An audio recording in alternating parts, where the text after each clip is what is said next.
Puji nama Tuhan, shalom, shalom. Saya mau lihat sukacitanya, tepuk tangan yang luar biasa Bapak Ibu. Sama-sama bangkit berdiri di hadapan Tuhan. Sudah lama tidak berkumpul seperti ini Bapak Ibu ya. Jadi selama masih ada kesempatan, pakai sebaik-baiknya untuk memuliakan nama Tuhan. Tundukkan kepala, kita satu dalam doa. Terima kasih buat kesempatan saat ini Tuhan. Kami bersama berkumpul menikmati hadirat Kudus-Mu. Roh Kudus urapi setiap anak-anak-Mu Tuhan. Kami mau datang dengan rasa syukur, kami berterima kasih segala sesuatu yang terjadi. Kami percaya penyertaan Tuhan tetap yang luar biasa dalam hidup kami. Kami sambut Engkau Tuhan dalam setiap hati kami. Inilah pujian kami, inilah syukur kami di dalam nama Tuhan Yesus yang siap bersukacita. Bersama kita katakan amin. Kita datang dengan sukacita di hadapan Tuhan. Langit dan bumi pujilah Tuhan. Amin, amin.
Segalanya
Setiap hati Tuhan saat ini membawa persembahan.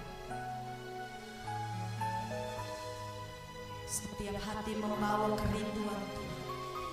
Kira bakasih kina maya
mengerti akan kehendaknya Tuhan dalam hidup kami.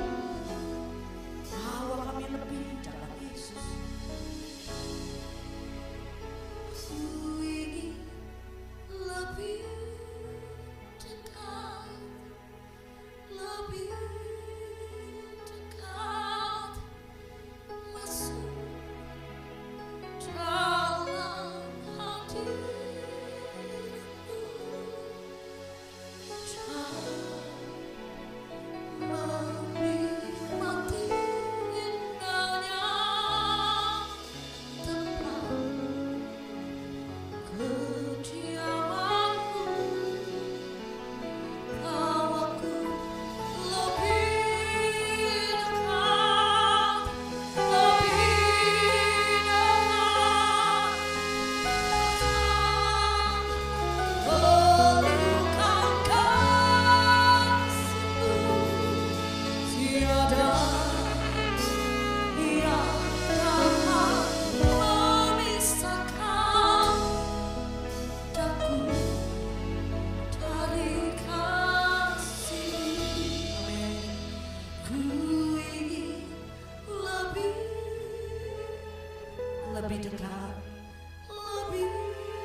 masuk dalam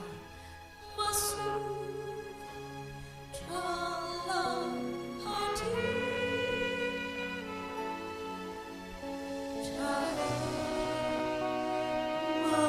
Menikmati indahnya tempat kediamanmu.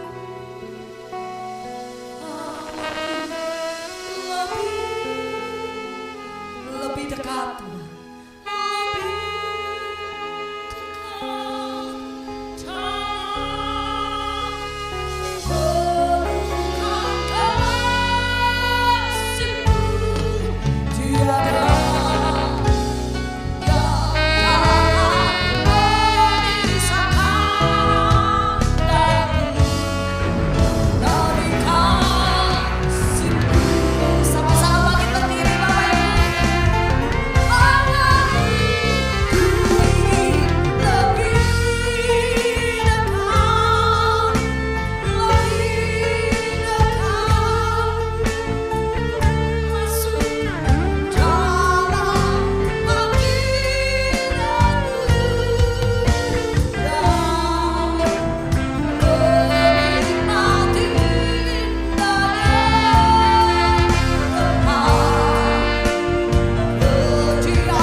Kami percaya bahwa Engkau sungguh-sungguh ada di tengah-tengah kami.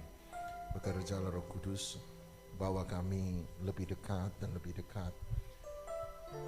Bawa kami masuk dan memahami isi hati-Mu yang sedalam-dalamnya dalam hidup kami. Kerinduan-Mu, cinta-Mu, kasih-Mu bagi kami. Bekerjalah Roh Kudus di tengah-tengah kami. Ini waktu-Mu, ini umat-Mu. Ini tempat-Mu, seluruh hidup dan hati kami sepenuhnya adalah milik-Mu. Bekerjalah dalam nama Tuhan Yesus Kristus. Hiburkan yang lemah, hiburkan mereka yang susah, angkat kembali mereka yang sementara jatuh, buat mereka yang sementara goyah kembali lagi menemukan pengharapan di dalam Engkau. Bahwa sungguh Tuhan itu baik, sangat-sangat baik. Terima kasih Bapa, firman-Mu pelita bagi kaki kami dan terang bagi jalan kami. Biarlah hari-hari kami ke depan adalah hari-hari yang dituntun oleh firman Tuhan. Dalam nama Tuhan Yesus Kristus kami sudah berdoa, dan setiap kita yang mengasihi Dia sama-sama kita katakan amin, amin. Silakan duduk, shalom. Ya, satu sukacita untuk berjumpa lagi dengan teman-teman di Elroy. Satu sukacita untuk lihat Anda semua dalam keadaan sehat, diberkati oleh Tuhan. Amin. Mari sama-sama kita buka 2 Samuel pasal 23, 2 Samuel pasal 23 ayat yang ke-8 sampai ayat yang ke-12. 2 Samuel pasal 23 ayat 8 sampai ayat 12. Di sana ada cerita tentang Triwira. Triwira adalah 3 pahlawan Daud yang paling hebat, 3 pahlawan Daud yang paling luar biasa. Daud selain Triwira punya 30 pahlawan yang tidak kalah hebat, tidak kalah luar biasa. Tapi sekalipun 30 jenderal Daud yang hebat dan luar biasa ini, tapi Alkitab berkata bahwa tidak ada satupun dari 30 jenderal Daud sanggup mengalahkan satu di antara para Triwira. Jadi di antara 33 jenderal Daud, 3 yang disebut Triwira inilah yang paling kuat, paling hebat. Nah, mari hari ini kita lihat secara praktis saja apa arti 3 Triwira ini dalam kehidupan kita. Saya percaya bahwa ketiga jenderal Daud yang paling hebat ini bicara tentang 3 kemampuan yang harus dimiliki setiap orang di dalam kehidupan mereka, terutama orang yang percaya. Nah, mari kita lihat secara cepat ayat 8 mulai, 2 Samuel 23 ayat 8. Inilah nama para pahlawan yang mengiringi Daud. Nomor 1, Isbaal orang Hachmoni, kepala Triwira. Dia mengayunkan tombaknya melawan 800 orang yang tertikam mati dalam satu pertempuran. Ayat yang 9, dan sesudah dia ada Eleasar anak Dodo, anak orang Ahohi. Dia termasuk ketiga pahlawan itu. Dia ada bersama-sama Daud ketika mereka mengolok-ngolok orang Filistin yang telah berkumpul di sana untuk berperang, padahal orang-orang Israel telah mengundurkan diri. Tetapi dia bangkit dan membunuh demikian banyak orang Filistin sampai tangannya lesu dan tinggal melekat pada pedangnya. Tuhan memberikan pada hari itu kemenangan yang besar. Rakyat datang untuk mengikut dia hanya untuk merampas. Ayat 11. Sesudah dia, yang ketiga, ada Sama, anak Age, anak orang Harari. Ketika orang Filistin berkumpul di Lehi, di sana ada sebidang tanah ladang penuh kacang merah. Dan tentara telah melarikan diri dari hadapan orang Filistin. Ayat 12, maka berdirilah dia di tengah-tengah ladang itu. Ia dapat mempertahankannya dan memukul kalah orang Filistin. Demikianlah diberikan Tuhan kemenangan yang besar. Sampai situ saja. Mari kita lihat ayat 8. Orang pertama dari Triwira itu namanya adalah Isbaal, orang Hachmoni, kepala Triwira. Perhatikan, dia mengayunkan tombaknya, garis bawahi kata ini, melawan 800 orang yang tertikam mati dalam satu pertempuran.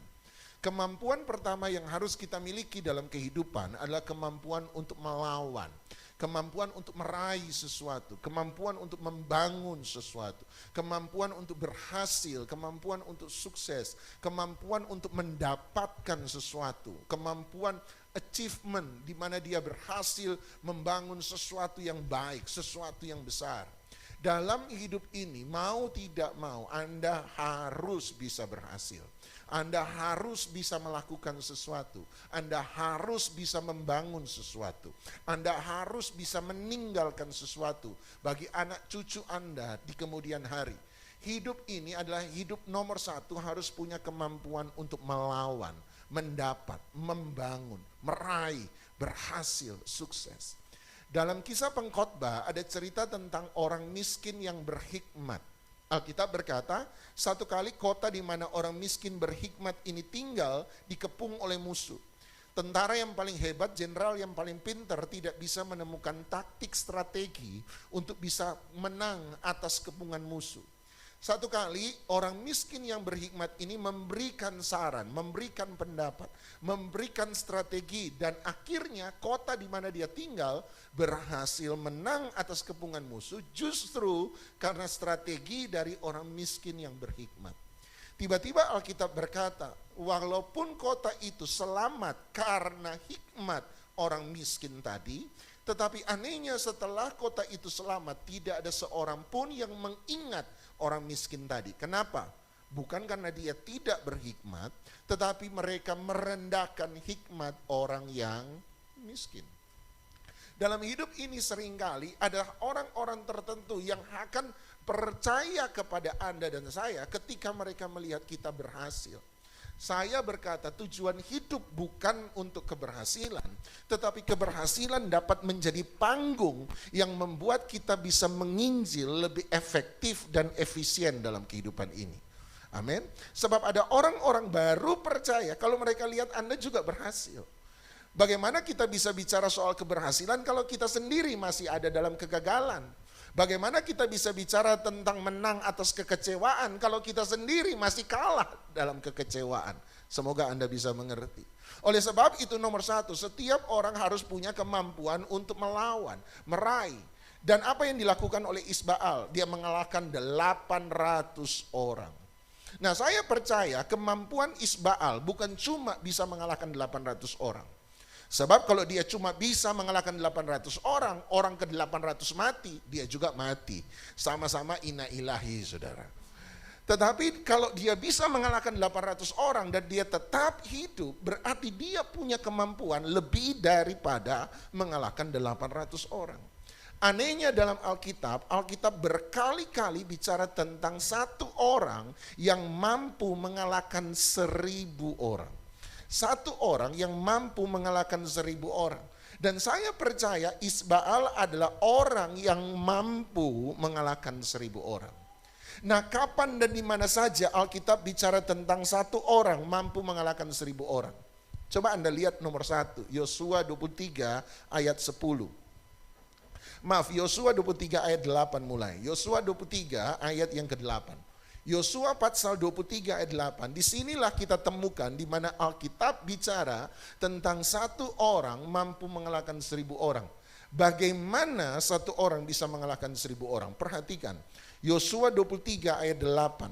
Tetapi kamu harus berpaut pada Tuhan Allahmu, seperti yang kamu lakukan sampai sekarang. Yosua 23 ayat 9, bukankah Tuhan telah menghalau bangsa-bangsa yang besar dan kuat dari depanmu, dan akan kamu ini seorang pun tidak ada yang tahan menghadapi kamu sampai sekarang. Ayat 10 sama-sama, 23 ayat 10, 1, 2, 3. Satu orang saja daripada kamu dapat mengejar 1000 orang. Sebab kenapa? Tuhan Allahmu, dialah yang berperang bagi kamu seperti yang dijanjikannya kepadamu. Ayat 11 sama-sama, 1, 2, 3.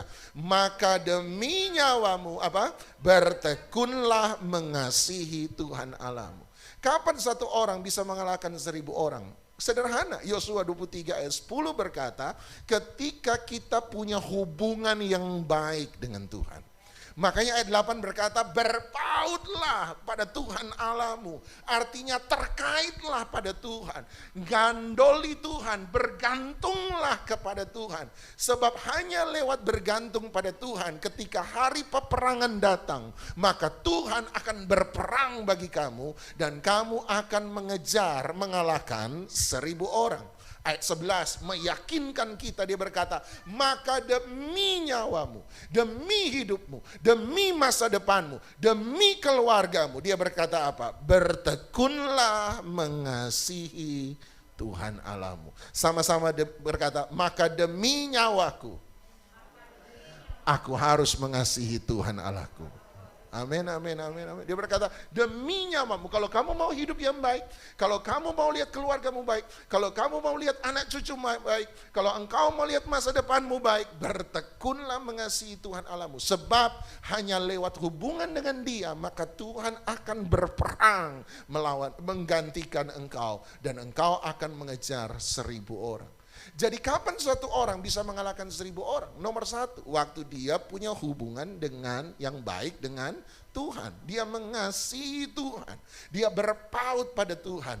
Makanya perintah yang utama pertama adalah kasihilah Tuhan Allahmu dengan segenap hatimu, dengan segenap jiwamu, dan dengan segenap akal budimu. Bapak Ibu, Tuhan tidak minta 70% dari hidup Anda. dia minta 100%.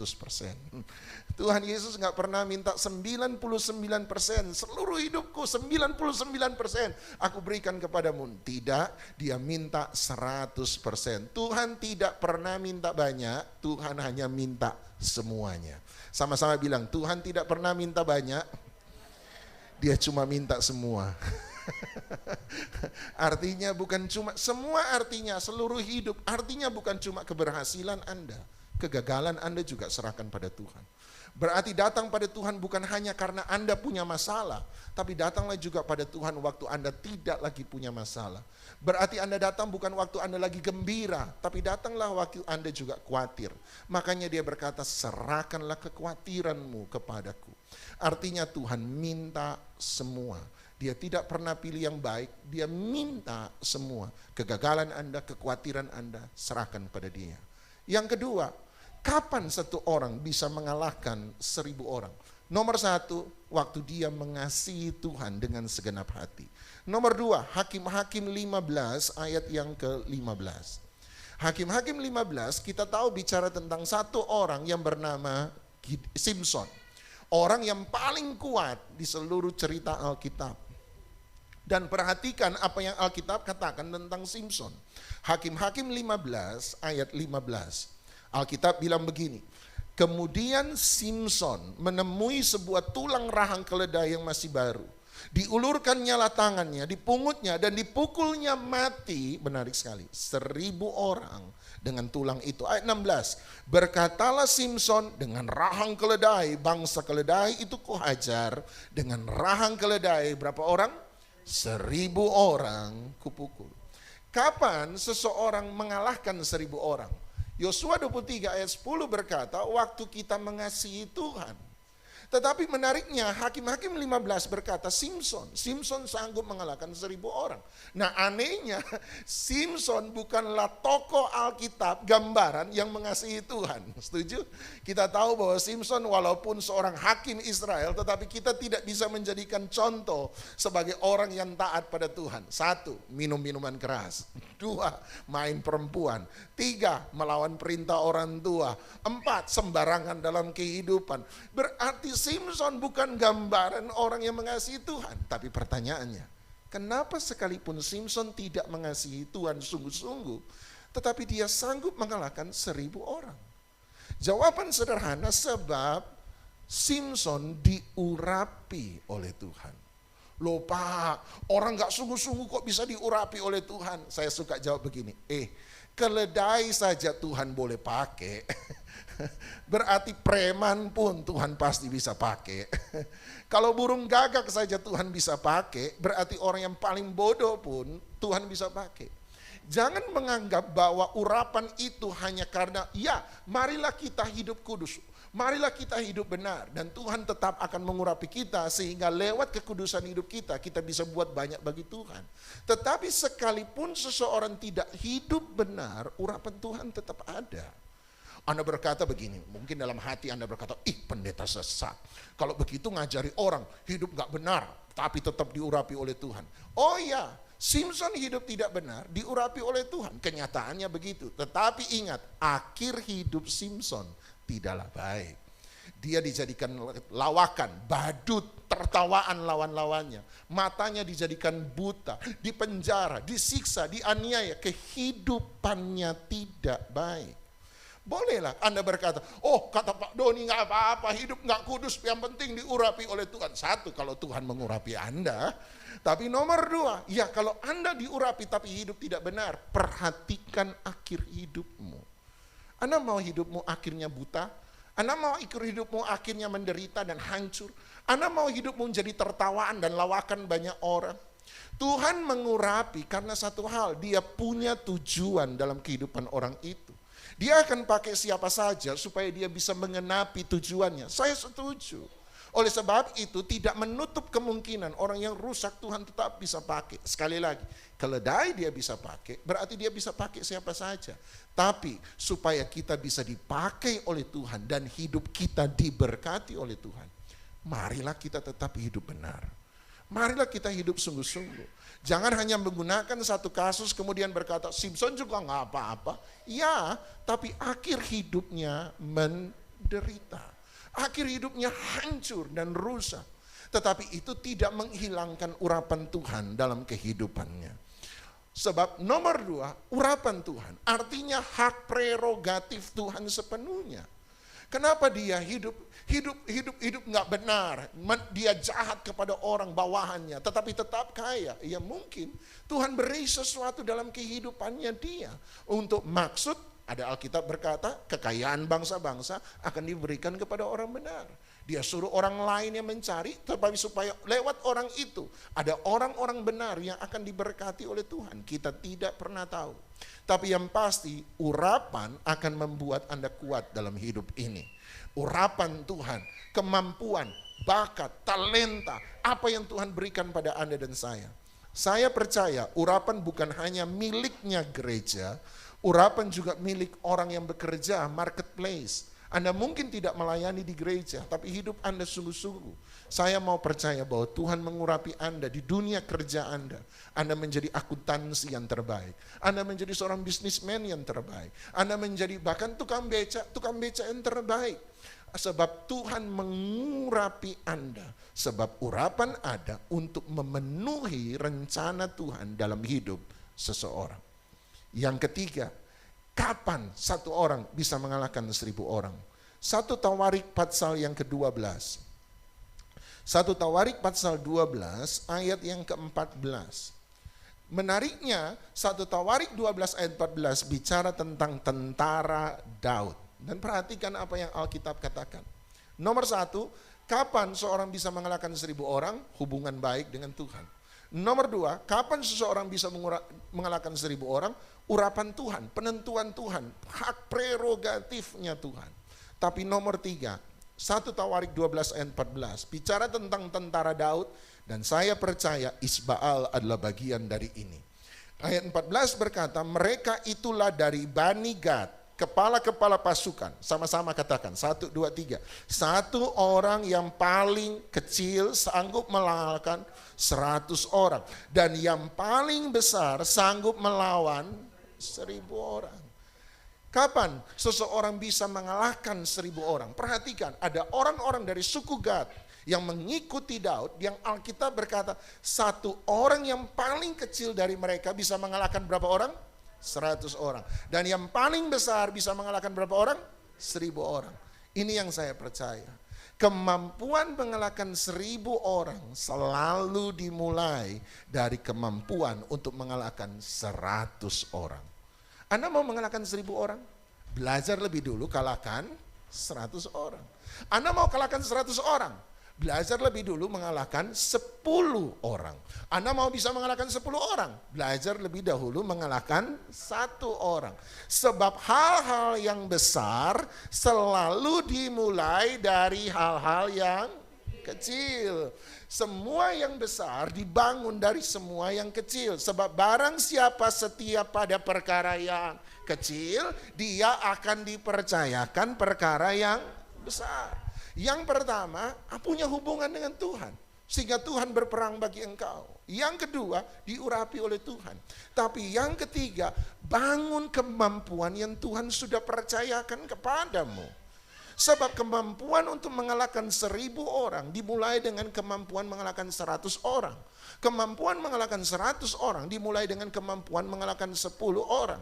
Kemampuan mengalahkan 10 orang dimulai dengan kemampuan mengalahkan 1 orang. Jadi kemampuan mengalahkan 1000 orang selalu dimulai dengan mengalahkan 1 orang. Dan 1 orang yang setiap kita harus bisa kalahkan, nomor 1 adalah diri kita sendiri. Lawan terbesar Anda bukanlah dunia. Lawan terbesar Anda dan saya sejujurnya bukanlah setan. Tapi lawan terbesar kita seringkali adalah diri kita sendiri. Kenapa seseorang tidak berhasil? Jangan-jangan sebab dia sendiri malas. Kenapa seseorang tidak berhasil? Jangan-jangan sebab dia bukan orang yang sanggup mengambil sebuah risiko. Dia orang adalah sungkan, dia seorang pemalu, dia seorang yang tidak bisa melangkah lebih jauh. Seringkali yang harus kita kalahkan nomor satu adalah kita harus bisa mengalahkan diri kita sendiri. Ada penelitian berkata bahwa 88% yang Anda dan saya khawatirkan tidak akan pernah terjadi. 88% yang kita khawatirkan tidak akan pernah terjadi. Berarti kekhawatiran selalu membuat masalah terlihat lebih besar daripada yang seharusnya. Setuju? Kalau 88% yang Anda khawatirkan berarti hampir 90% yang Anda khawatirkan tidak akan terjadi. Hanya 10-12% yang akan terjadi. Berarti kekhawatiran selalu membuat masalah terlihat lebih besar. Artinya apa yang Anda takutkan di dalam seringkali bukanlah kenyataan yang sesungguhnya.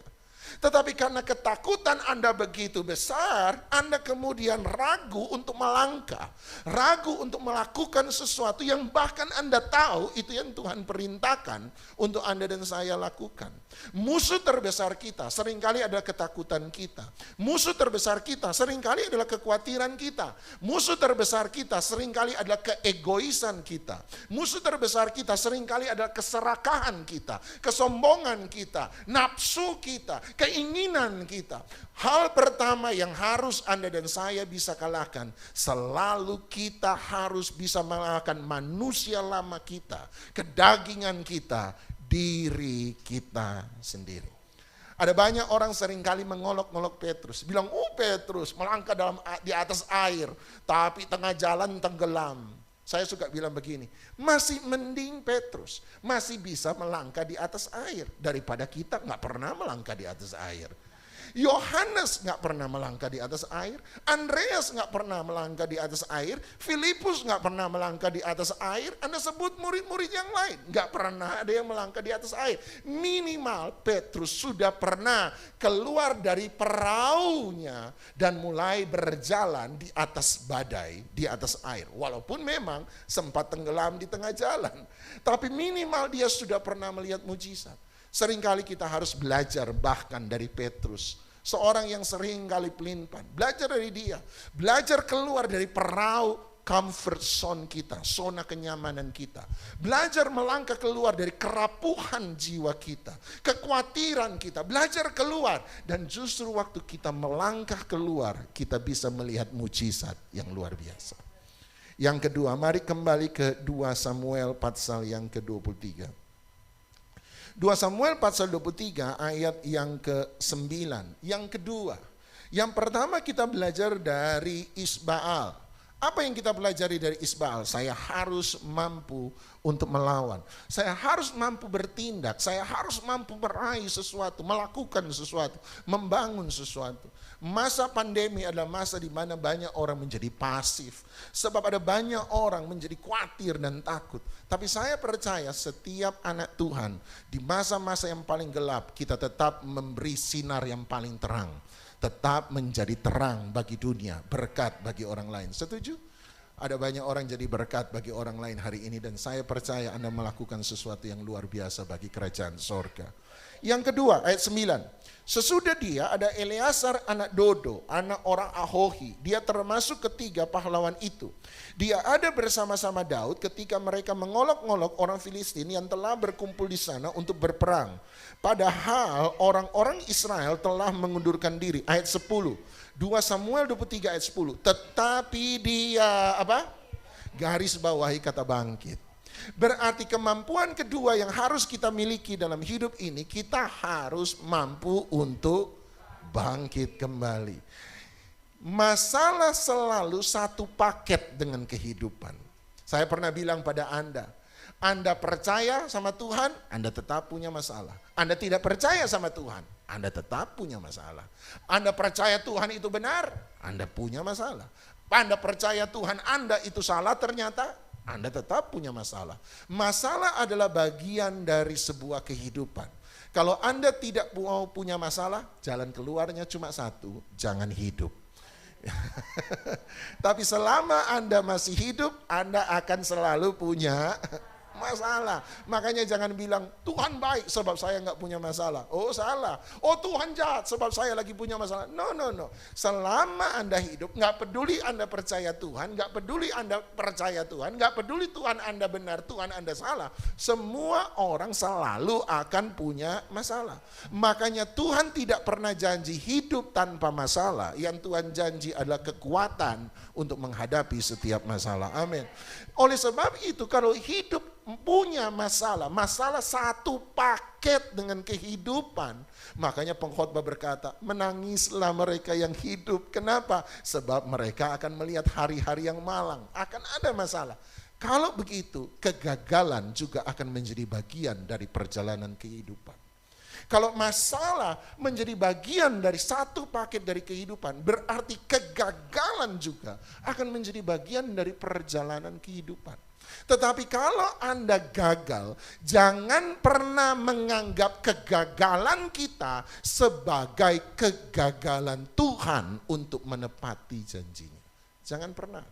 Sebab dia berkata kalau kamu akan mengalami kegagalan, dia bilang kemampuan kedua yang harus kamu miliki adalah kemampuan untuk apa tadi? Bangkit kembali. Sebab kegagalanmu waktu engkau jatuh itu bukan kegagalan Tuhan. Kalau engkau gagal, itu bagian dari perjalanan kehidupan. Oleh sebab itu dia berkata, bangkit kembali. Bangkit kembali.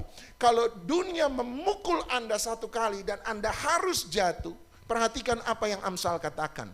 7 kali orang benar boleh jatuh, tetapi setiap kali dia jatuh, dia akan bangkit kembali. Saya suka Alkitab tidak bilang 7 kali orang benar jatuh, 8 kali dia akan bangkit. Kenapa saya tahu Alkitab tidak bilang 8 kali dia bangkit? Kalau sampai Alkitab bilang 7 kali orang benar jatuh, 8 kali orang benar bangkit, maka Anda akan hitung sudah berapa kali Anda bangkit. Tuhan sudah ke-8, terakhir kali ya Tuhan, sudah gak bangkit-bangkit setelah ini. Tapi menariknya Alkitab berkata 7 kali orang benar boleh jatuh, tapi tiap kali dia jatuh, dia bangkit kembali. Artinya Anda boleh jatuh pada kali ke-10, berarti kali yang ke-11 bangkit kembali. Anda boleh jatuh 100 kali, 101 bangkit kembali. Kegagalan terbesar bukanlah ketika kita tidak meraih apa yang kita inginkan. Kegagalan terbesar adalah ketika kita berhenti berusaha. Kita berhenti untuk melakukan apa yang benar. Makanya dia berkata bangkit kembali. Muhammad Ali dianggap sebagai petinju terbesar di abad lalu. Dan salah satu kemampuan terbesar Muhammad Ali selain kakinya yang lincah untuk mengelak pukulan sang lawan. Yang kedua adalah kemampuan Muhammad Ali untuk setiap kali dipukul dia mampu untuk bertahan dan bangkit kembali. Bahkan Muhammad Ali begitu banyak dipukul di kepalanya sampai akhirnya dapat penyakit yang disebut Parkinson, di mana seluruh sarafnya rusak. Dokter berkata, sebab terlalu banyak dipukul. Tapi setiap kali dia dipukul, dia jatuh, dia bangkit kembali. Dia menjadi yang terbesar bukan karena dia selalu menang dan tidak pernah dipukul jatuh. Dia menjadi yang terbesar sebab dia ketika jatuh, dia bangkit kembali. Dan yang menariknya adalah, di situ Tuhan berkata, Tuhan memberikan kemenangan yang besar. Bagaimana saya ketika jatuh bisa bangkit kembali? Lihat ayat 9. Maaf, ayat 10. Perhatikan ayat 10. Tetapi dia bangkit dan membunuh demikian banyak orang Filistin sampai tangannya apa? Lesu dan tinggal melekat pada pedangnya. Bagaimana kita bisa bangkit kembali, Pak? Sama seperti Eleazar. Belajar walaupun hidup ini menjadi lesu, lelah Tuhan, capek Tuhan. Tapi biar tangan kita tetap melekat pada pedang. Pedang dalam firman Tuhan bicara tentang, dalam Alkitab bicara soal firman Tuhan itu sendiri. Jadi Anda lihat tekanan dalam kehidupan tidak akan pernah bisa mengalahkan Anda kalau Anda terus berpegang pada firman Tuhan. Saya selalu bilang begini, tekanan dalam kehidupan dan hubungannya dengan iman dalam hidup orang percaya seperti paku yang dipukul dengan palu. Pernah lihat paku dipukul dengan palu? Semakin keras tekanan datang dari atas, maka semakin dalam paku itu masuk ke dalam. Setuju? Semakin besar tekanan dari atas, semakin besar pukulan dari atas, maka palu itu akan menancap semakin dalam. Artinya seharusnya semakin besar tekanan, keyakinan kita, iman kita itu semakin tak tergoyahkan. Iman kita harusnya masuk makin dalam. Setuju? Nah pertanyaannya, kenapa tekanan makin besar seringkali iman orang makin goyah? Dan saya pikir lama, kenapa ya tekanan besar kan harusnya buat iman itu makin masuk, makin dalam. Kenapa ada banyak tekanan yang membuat iman makin goyah? Saya jadi sadar. Jangan-jangan tekanan sesungguhnya bukan datang dari atas, tetapi tekanan sesungguhnya datang dari dalam, dari bawah. Sehingga pakunya bukan makin nancep, pakunya makin keluar. Sehingga iman orang makin goyah. Oh saya sadar, jangan-jangan bukan masalah ya yang membuat iman seseorang goyah, tetapi pergumulan dalam batinnya lah yang membuat iman orang itu menjadi goyah. Jadi bukan persoalan yang membuat Anda goyah. Yang membuat Anda goyah kekhawatiran di dalam Anda. Ingat tadi, musuh terbesar kita adalah diri sendiri. Jangan-jangan di dalam kita lah yang sementara bergejolak. Kenapa punya masalah? Saya gak punya masalah. Gitu gak percayaan sama Tuhan. Saya jadi sadar, jangan-jangan pada mulanya memang dia sudah punya benih ketidakpercayaan pada Tuhan. Masalah hanya menjadi pemicu untuk meyakinkan dia, nah kan Tuhan gak ada. Jangan-jangan selama ini dia ikut Tuhan, tetapi dalam hati yang paling dalam sebenarnya dia tidak pernah percaya pada Tuhan. Sehingga ketika masalah muncul, masalah hanya untuk membenarkan dirinya bahwa sesungguhnya Tuhan itu tidak pernah ada. Dirinya di dalamnya lah yang sebenarnya sudah masalah. Dirinya di dalamnya lah yang sebenarnya punya ketakutan. Sehingga tekanan itu bukan turun dari atas, tetapi tekanan itu muncul dari dalam. Saya percaya kalau seharusnya tekanan itu datang, mari kita perbuat satu hal. Pegang firman Tuhan sungguh-sungguh. Makin keras, makin erat. Tapi Pak, keadaan berbeda dengan apa yang Bapak doakan. Keadaan berbeda dengan apa yang Tuhan janjikan. Tetap percaya. Sampai kapan? Saya nggak tahu sampai berapa lama. Tapi tetap percaya. Sebab kalau Anda bisa bangkit kembali sambil pegang pedang firman Tuhan, maka Tuhan akan memberi kemenangan yang besar. Menarik ya, kata kemenangan tidak letakkan pada Isbaal. Sebab Isbaal sudah menang. Tapi kata kemenangan diletakkan kepada Eleazar. Sebab seringkali kita berpikir kegagalan adalah sebuah kegagalan. Tapi Tuhan berkata kalau kamu gagal, kamu jatuh, bangkit kembali. Dan selama kamu bisa bangkit kembali, Tuhan satu kali akan memberi kemenangan yang besar. Kegagalanmu bukanlah kegagalan Tuhan untuk menepati janji-janjinya. Satu kali Tuhan akan buktikan bahwa janjinya tidak pernah berubah dulu, sekarang, dan sampai selama-lamanya. Karena sudah semua bilang amin, khotbah saya selesai. Mari kita datang pada Tuhan. Firman-Mu berkata kau besertaku, maka kuat roh dan jiwaku. Tangan-Mu Han selalu ku nantikan di setiap percaya. Dengan sayap-Mu ku akan terbang tinggi di tengah badai hidup. Ku tak menyerah.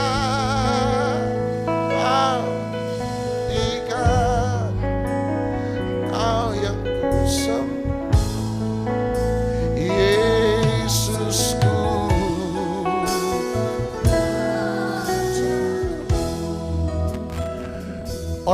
ketiga adalah sama.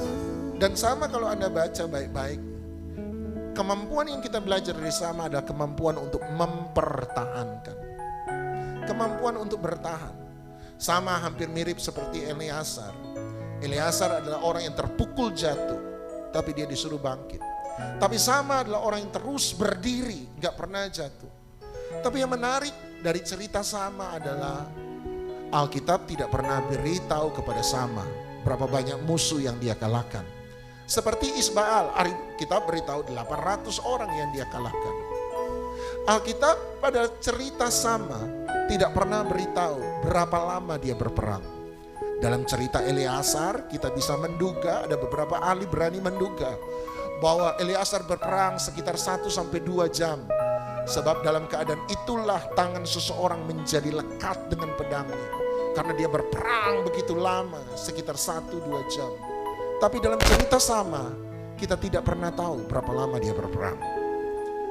Seringkali kita bertanya pada Tuhan begini, Tuhan, berapa lama saya harus bertahan? Kemungkinan besar kalau Anda bertanya pada Tuhan, berapa lama lagi saya harus bertahan? Tuhan tidak akan pernah beritahu, sama seperti sama. Mungkin Anda pernah bertanya, Tuhan, berapa kali musuh lagi yang harus saya kalahkan? Mungkin seperti sama, Tuhan tidak akan pernah beritahu berapa banyak masalah harus Anda kalahkan sebelum Anda menang. Seperti sama, Anda mungkin tidak akan pernah Tuhan beritahu berapa banyak luka lagi yang harus saya pikul.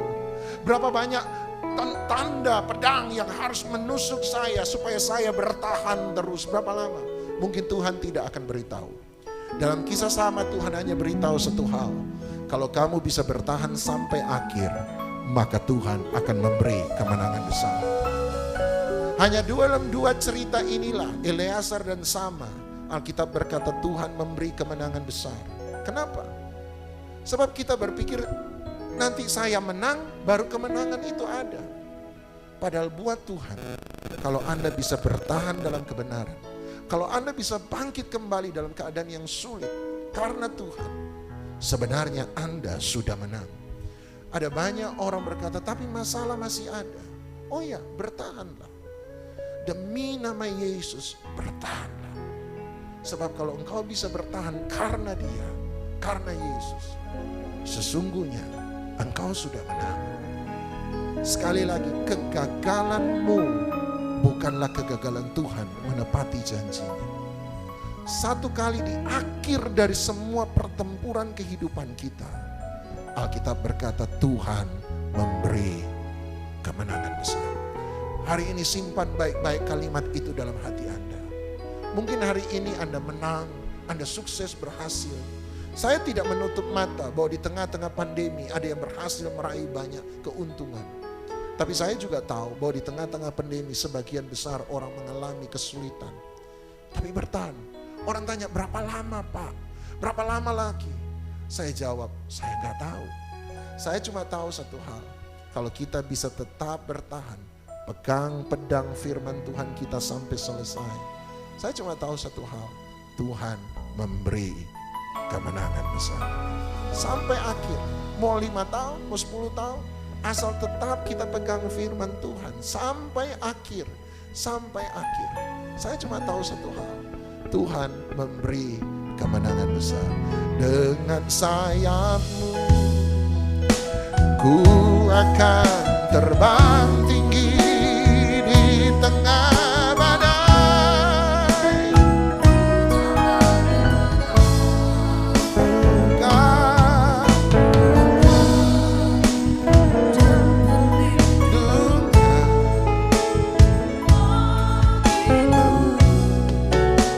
Pertolonganku di tempat bahan tinggi, ku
Mari kita sembah Dia.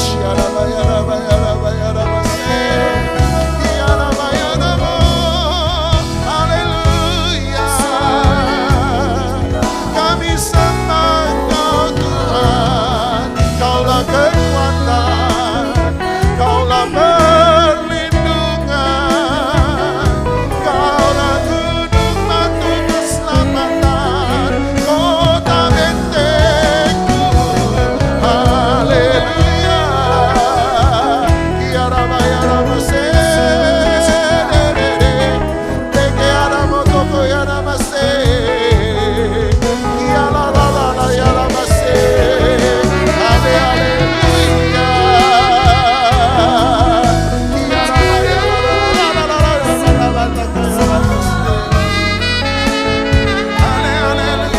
Hari ini biarlah Engkau bangkit kembali, belajar bertahan, belajar untuk menang.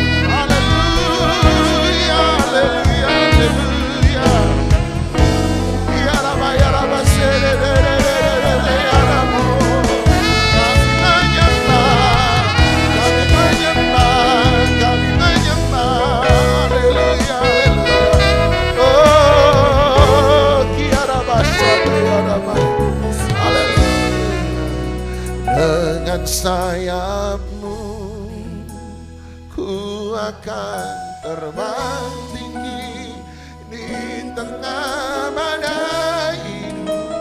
Ku tak menyerah, Kau perlindungan dan perlindungan bagiku, pertolonganku di tempat maha tinggi. Ku mengangkat tanganku, aku berserah. Kau nantikan, Kau yang ku sembah. Yesusku, dengan sayap, dengan sayap. Angkat tanganmu tinggi di hadapan Tuhan. Biarkan tanganmu tetap pegang firman-Nya. Apapun yang terjadi, pegang firman-Nya. Sebab sesungguhnya Dia tidak pernah mengingkari janji-Nya.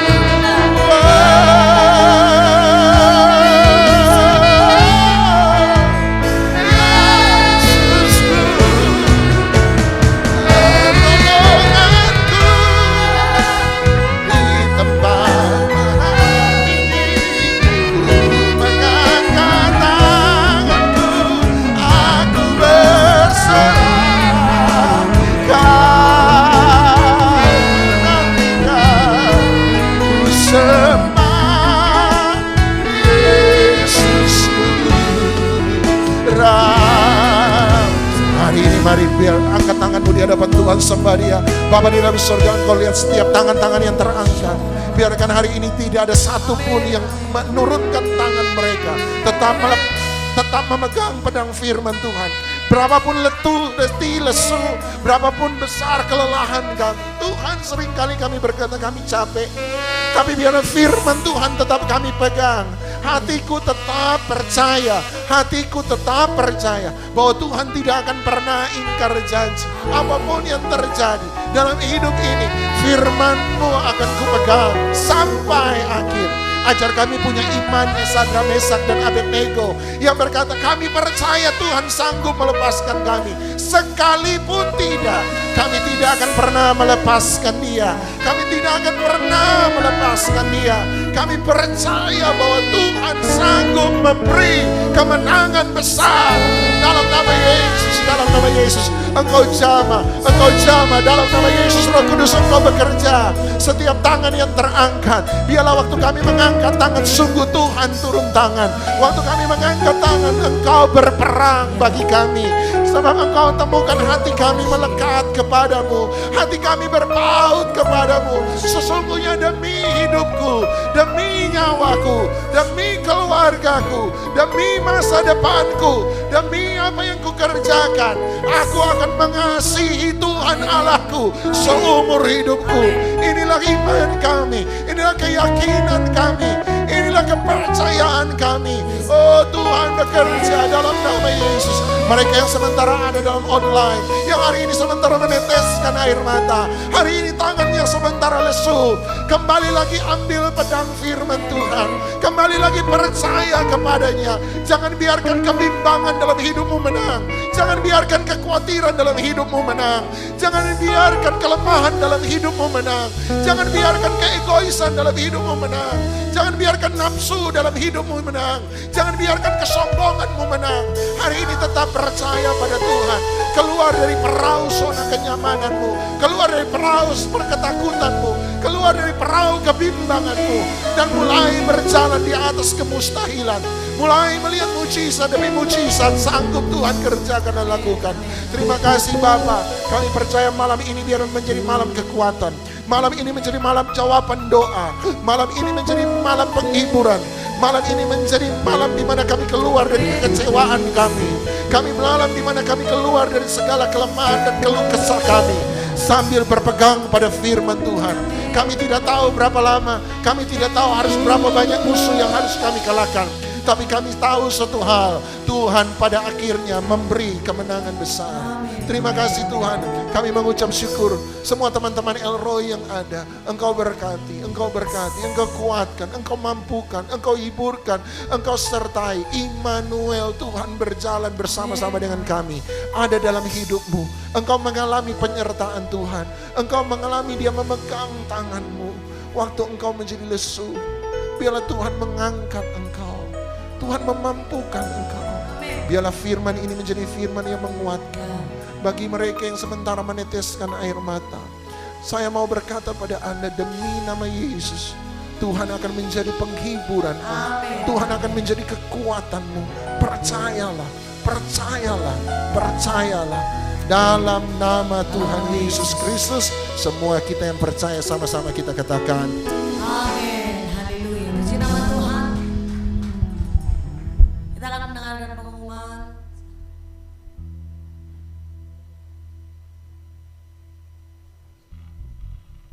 Kita akan mendengarkan pengumuman dan juga kita akan berikan persembahan Bapak Ibu.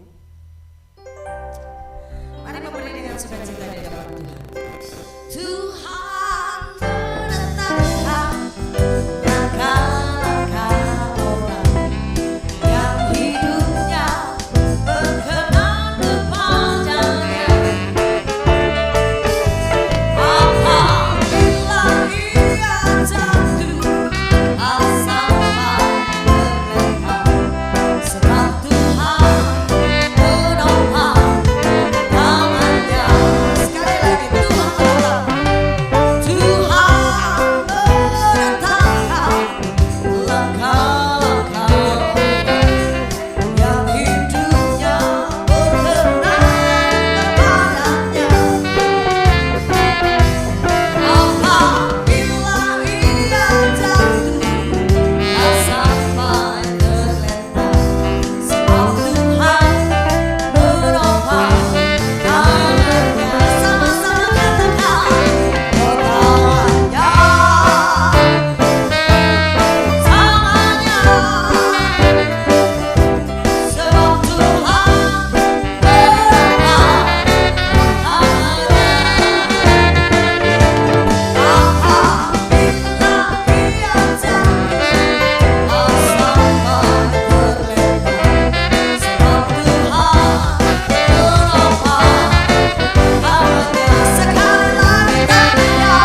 Ya, puji Tuhan, firman-Nya luar biasa ya. Sahabat diberkati dengan firman Tuhan. Ya, luar biasa ya. Mau menang seperti ICB, ya melawan. Kalau tidak melawan bagaimana? Diam-diam saja, cuma tidur-tidur saja, ya harus melawan. Ya Pak Doni ya, harus berperang. Tidak berperang bagaimana menang? Ya kalah terus. Ya, itu sebabnya ya kita lihat ya. Kita harus dikatakan Pak Doni, kita harus punya kemampuan untuk meraih keberhasilan, meraih kemenangan. Kita harus punya kemampuan. Karena keberhasilan itu Tuhan sudah sediakan bagi kita. Kita raih, bagaimana kita meraihnya? Ya kita melangkah dengan iman. Bahkan Tuhan berkata kepada Yosua ya, Yosua 1 ayat 4 berkata, ini semua ini bukit-bukit ini yang subur-subur sudah aku serahkan kepadamu. Tapi kamu harus injak, kamu harus melangkah, ambil, raih. Ya, kita harus raih itu kemenangan berkat yang Tuhan sudah sediakan bagi kita. Ya, dan juga dikatakan Pak Doni tadi, ayo bangkit. Ya, karena Yesaya 60 ayat 1, terang itu sudah ada pada kita, kekuatan itu Tuhan berikan bagi kita, bangkit. Ya. Yesus berkata kepada orang lumpuh ya, Yohanes 5:9, bangkitlah, yang angkatlah tilammu, bangkit dan angkat tilammu, berjalanlah. Lo orang lumpuh suruh bangkit gimana kalau berjalan? Tapi Tuhan kasih kekuatan, kalau ngomong bangkit sungguh-sungguh Tuhan kasih kekuatan. Dia bisa bangkit, diangkat berjalan tilam, ada dia lumpuh. Ya, juga dikatakan kita harus juga bertahan. Yakobus 1 ayat 20, kalau engkau bertahan dalam pencobaan, Tuhan katakan bukan hanya kemenangan besar, tapi juga kan mahkota kehidupan Tuhan berikan kepada kita. Yakobus 1 ayat 12. Ya, luar biasa firman Tuhan pada malam hari ini. Terima kasih Pak Doni. Dan diberkati semuanya. Ya, untuk pengumuman ya kita tiap hari, tiap pagi dari jam 5:30 sampai jam 6 ada doa pagi ya di IG ya, Instagram, dan juga hari Kamis sore malam ya 6:30 itu ada Zoom meeting ya, kita ada Zoom meeting untuk kita sharing firman Tuhan ya di Zoom ya, hari Minggu ini kita tayangkan hari Minggu ya, hari Minggu jam 5 sore. Yang sudah menopang untuk ini semua ibadah YouTube ini, Tuhan memberkati. Oke. Puji nama Tuhan, Bapak Ibu. Kita akan memberikan persembahan yang kedua, semuanya untuk memuliakan nama Tuhan. Mari memberi yang terbaik. Sekali lagi Bapak Ibu, Tuhan memberkati setiap persembahan Bapak Ibu semua. Tuhan menetapkan langkah orang. Tuhan menetapkan langkah-langkah orang yang hidupnya berkenan kepadanya. Apabila ia jatuh, tak sampai terlentang. Sebab Tuhan menopang tangannya,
berkata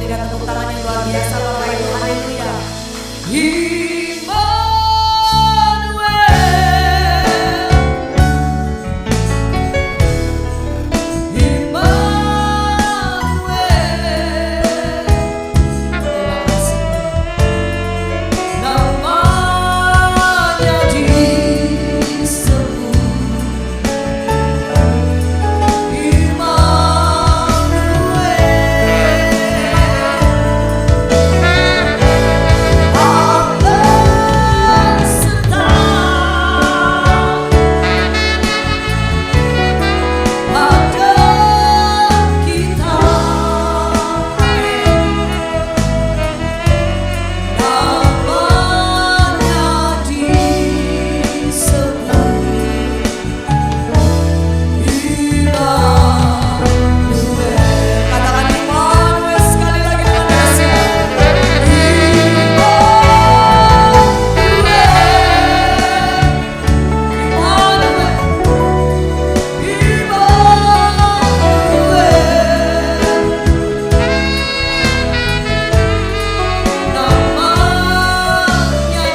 biar Tuhan menyertai engkau, berjalan bersama-sama dengan engkau.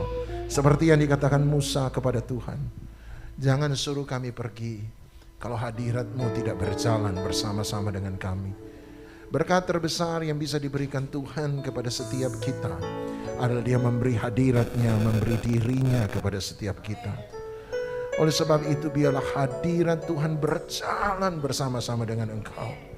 Dan demi nyawamu, demi hidupmu, demi masa depanmu, demi kebaikanmu sendiri, berpautlah pada Tuhan, kasihilah Dia.